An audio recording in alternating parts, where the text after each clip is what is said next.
नागरिक शास्त्र कक्षा 11 civics class 11th UP board के सभी स्टूडेंट्स इस वीडियो को लास्ट तक देखना, क्योंकि यहीं से आपके हाफ ईयरली और ईयरली एग्जाम अर्धवार्षिक और वार्षिक परीक्षा में क्वेश्चन आएंगे। यूपी बोर्ड ने स्वयं ये सिलेबस जारी किया है 2024 की हाफ ईयरली और ईयरली एग्जाम के लिए। 2023-24 के लिए आने वाले समय में भी यही सिलेबस रहेगा। जैसा कि हम जानते हैं कि कोविड के दौरान 30% सिलेबस काट दिया गया था, जो कि वापस से फिर से ऐड कर दिया गया। कुछ और टॉपिक इधर उधर हुए हैं, तो इस वीडियो को लास्ट तक देख लोगे, इंपॉर्टेंट टॉपिक आपको पता चल जाएंगे कि कौन से हैं सिविक्स क्लास 11th नागरिक शास्त्र कक्षा 11 के लिए, और कहां से आपके प्रश्न आएंगे और क्या क्या पढ़ना है। इसी हिसाब से जब 12th में जाओगे तो वहां पर भी आपको हेल्प मिलेगी पूरा सिलेबस समझने में।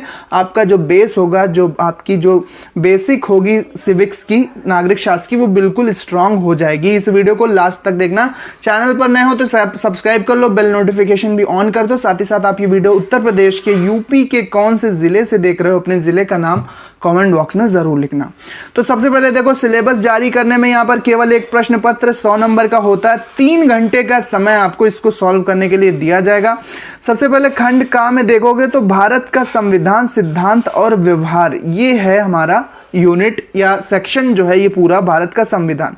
सबसे पहले आप देखोगे तो संविधान क्यों है और कैसे है, संविधान की फिलॉसफी क्या है, संविधान का दर्शन क्या है।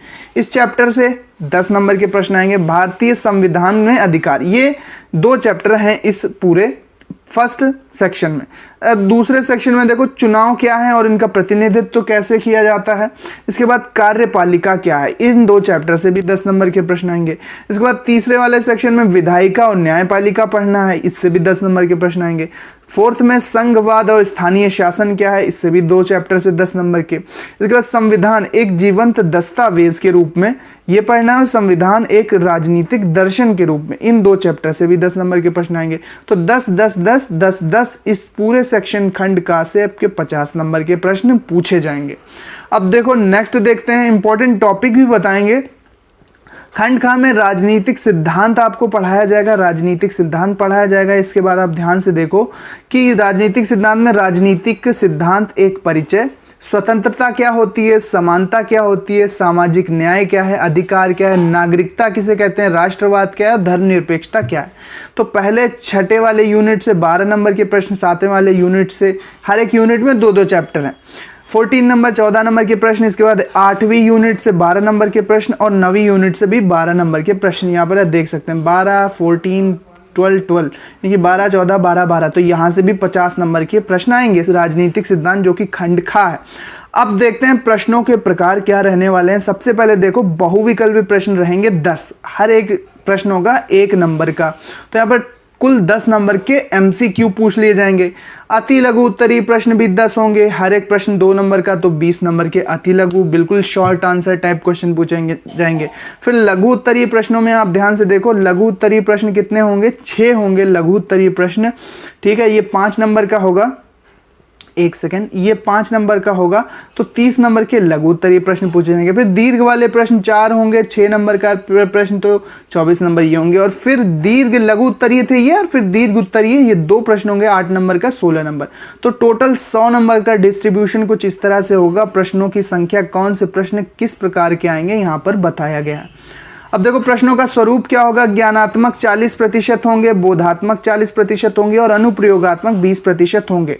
अनुमानित प्रतिशत यहाँ पर आप देख सकते हैं। तो 100 नंबर के इस तरह के प्रश्न आएंगे। कठिनाई का स्तर देखें तो सरल 30% प्रश्न होंगे, सामान्य 50% और कठिन कुल 20%। यानी कि अगर आप थोड़ा थोड़ा भी पढ़ते चलोगे तो आप बहुत अच्छे नंबर लाओगे, 90-95 नंबर आराम से ले आओगे आपके नागरिक शास्त्र में।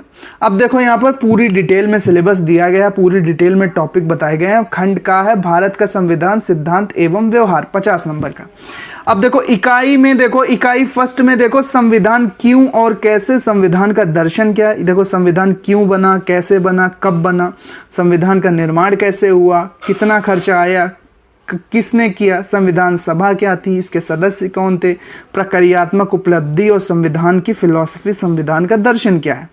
इसके बाद आप नेक्स्ट देखोगे, नेक्स्ट देखोगे कि भारतीय संविधान में अधिकार कौन कौन से, भारतीय संविधान में अधिकार कौन कौन से, भारतीय संविधान में अधिकार कौन से, अधिकारों का महत्व क्या है, भारतीय संविधान में मूल अधिकार क्या है, राज्य के नीति निदेशक तत्व क्या है, तत्व के मूल अधिकार, नीति निदेशक तत्वों में पारस्परिक संबंध क्या होता है, ये पढ़ाया जाएगा। अब इकाई 2 आप देखो, चुनाव क्या है, इनका प्रतिनिधित्व कैसे होता है। देखो चुनाव क्या है, लोकतंत्र क्या है, भारत में चुनाव की प्रणाली क्या है, कैसे इलेक्शन होते हैं, चुनाव कैसे होते हैं, कब होते हैं, कितने अंतर पर होते हैं, राज्यों में कब होते हैं, केंद्र में कब होते हैं, ये सब कुछ पढ़ाया जाएगा। बिल्कुल जनरल तरह से आप इसको समझ सकते हो। निर्वाचन क्षेत्रों में आरक्षण किस प्रकार दिया जाता है, स्वतंत्र और निष्पक्ष चुनाव क्या होते हैं, चुनाव सुधार में क्या किया जा सकता है, क्या करता है चुनाव आयोग। इसके बाद कार्यपालिका में देखो कार्यपालिका क्या है, विभिन्न प्रकार की कार्यपालिकाएं क्या है, भारत में संसदीय कार्यपालिका क्या, प्रधानमंत्री क्या होता है, मंत्रिपरिषद क्या होता है, स्थायी कार्यपालिका क्या है और नौकरशाही क्या है। इसके बाद यूनिट 3 देखो, इसमें विधायिका संसद बनी है, अभी नया संसद भवन भी स्टार्ट हुआ है, तो संसद क्या होता है, संसद की आवश्यकता क्यों होती है, द्विसदनात्मक संसद प्रणाली क्या है भारत में, राज्यसभा और लोकसभा, संसद के कार्य क्या हैं, इनकी शक्तियां क्या हैं। ठीक है, एक सेकेंड, शक्तियां क्या, विधायी कार्य क्या है, कार्यपालिका पर नियंत्रण क्या है, संसदीय समितियां और उनका स्वनियमन कैसे होता है, कैसे चलता है ये सारा पूरा सिस्टम। तो न्यायपालिका, हम एक स्वतंत्र न्यायपालिका की आवश्यकता क्यों है, यहाँ से प्रश्न आता ही आता है। इसके बाद न्यायपालिका की संरचना क्या है, न्यायिक सक्रियतावाद क्या है, न्यायपालिका एवं अधिकार क्या है, न्यायपालिका और संसद क्या है। इकाई 4 में देखो संघवाद, संघवाद क्या है, भारतीय संविधान में एक संघवाद, भारतीय संविधान में संघवाद एक शक्तिशाली केंद्र के साथ संघवाद, भारत की संघीय प्रणाली एक विशेष प्रावधान। इसके बाद स्थानीय शासन देखो, इसमें ये जो दूसरा चैप्टर है यूनिट 4 में, हमें स्थानीय शासन की आवश्यकता क्यों है, भारत में स्थानीय शासन का विकास कैसे हुआ, 73वां और 74वां संविधान संशोधन, 73वें और 74वें संविधान संशोधन का क्रियान्वयन कब हुआ, कब संविधान में संशोधन किया गया, करेक्शन कब हुए। ठीक है, 73rd और 74th। इसके बाद इकाई 5 देखो, संविधान एक जीवंत दस्तावेज के रूप में क्या संविधान अपरिवर्तनीय होते हैं, मतलब क्या संविधान को बदला नहीं जा सकता, ये टॉपिक पढ़ाया जाएगा।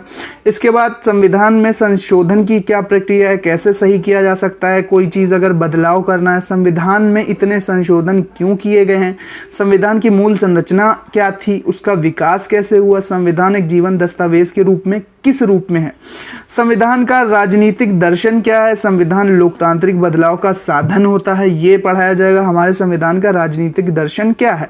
तो यहाँ पर ये पूरी यूनिट समाप्त होती है, जो कि यूनिट 5 है, और यहाँ से भी इस पूरे चैप्टर से 10 नंबर के प्रश्न आएंगे।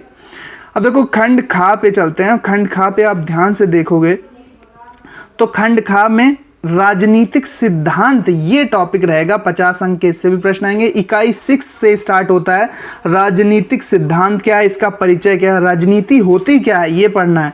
राजनीतिक सिद्धांत में हम अध्ययन क्यों करते हैं, छोटी छोटी परिभाषाओं से आप ये समझ जाओगे, बना बना के भी काम चल जाता है अगर आपको पॉइंट अच्छे से पता होगा।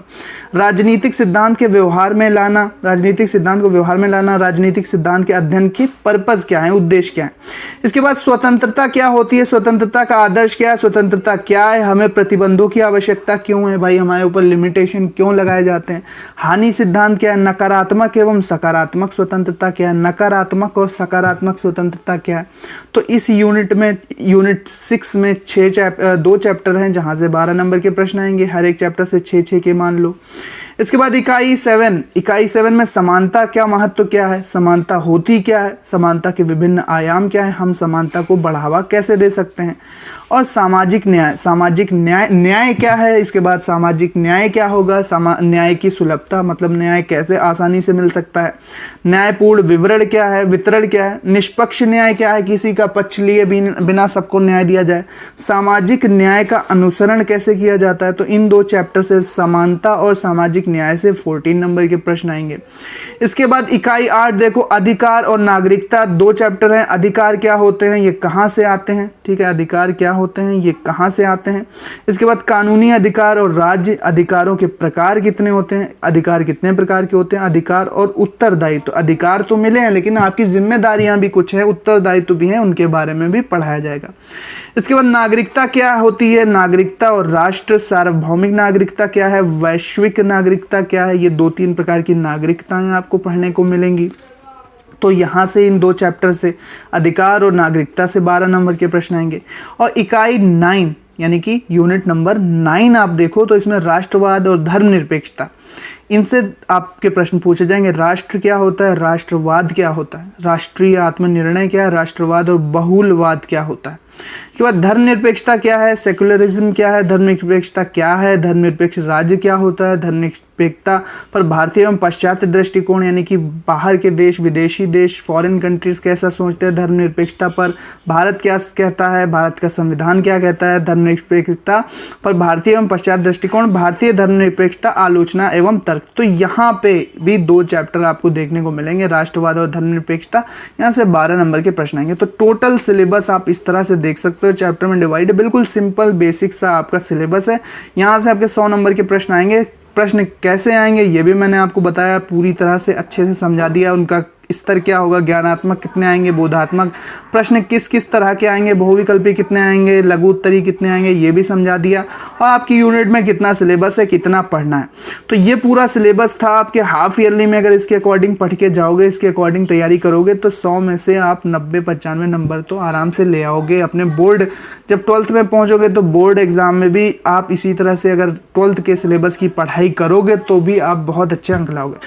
सो मिलते हैं अपने नेक्स्ट वीडियो में। समाजशास्त्र, हिंदी, अंग्रेजी, इसके अलावा नागरिक शास्त्र, कला, बाकी विषयों के भी सिलेबस का वीडियोस आते रहेंगे चैनल पर। आ चुके हैं कई सब्जेक्ट के, साइंस के, फिजिक्स, केमिस्ट्री, बायो, मैथ सबके आ चुके हैं।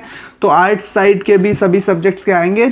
इसका पीडीएफ आपको हमारे टेलीग्राम चैनल पर मिलेगा। टेलीग्राम का लिंक डिस्क्रिप्शन में दिया हुआ है, नीचे जाना, वहाँ पर आप ज्वाइन करना, सारा कुछ यहाँ पर मिल जाएगा, पीडीएफ वगैरह। साथ ही साथ मॉडल पेपर, क्वेश्चन पेपर आपको मिलते रहते हैं।